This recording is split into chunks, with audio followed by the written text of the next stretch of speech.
ఏమండి, అనిరుద్ధ్ ఇంటికొచ్చి ఎవరిని కలవకుండా అసలు చెప్పా పెట్టకుండా మళ్ళీ వెళ్ళిపోయాడండి. పిచ్చి పట్టిందా వాడికి? అది పట్టిందని ఇందాక నుంచి ఆ పున్నాగ గురించి వీళ్ళిద్దరికి చెప్తున్నాను. భద్రా అన్నా, పిట్టని కాల్చినట్టు నువ్వు దాన్ని కాల్చినా దాన్ని కాపాడడానికి వాడు వెళ్ళుంటాడు. నువ్వు ఊరుకోవే. పాపం వాడు ఏ పరిస్థితుల్లో వచ్చి వెళ్ళాడో ఏంటో. గదిలో రక్తపు మార్కులున్నాయి. రక్తపు మార్కలా?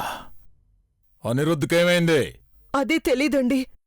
నాకు అనుమానం వచ్చి గదిలోకి వెళ్లి చూస్తే పైనుంచి కిందికి దూకి వెళ్ళిపోయాడండి. దాని మందులకి డబ్బుల కోసం దెబ్బలు తిని వచ్చాడా వాణ్ణి? వర్మ, ఆవేశపడకురా. వాడు నీ కొడుకురా. అమ్మా, వాడు నా కొడుకు వంశాంకురం తెలుసు. కాని వర్మ వంశస్థులు ఎలా ఉండాలి? గరుడ దేవునిలా ఆకాశం అంత ఎత్తులో ఉండాలి. పరపతి కోసం రెక్కలు దాల్చాలి గాని ఎవరి కోసమో చేతులు చాచకూడదు. రేయ్!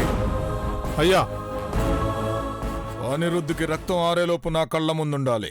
అలాగే అయ్యా.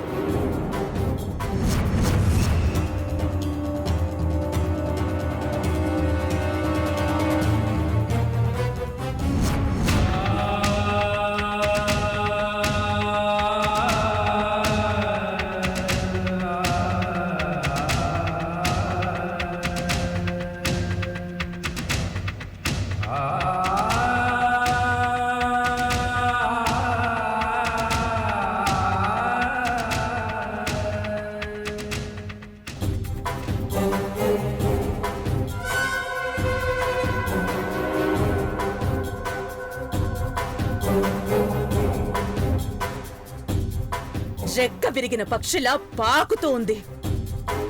అన్న పేల్చిన తుపాకీ తూట దాని గుండెకి తగులుంటే ఇక్కడ ఎక్కడ చచ్చుండేది.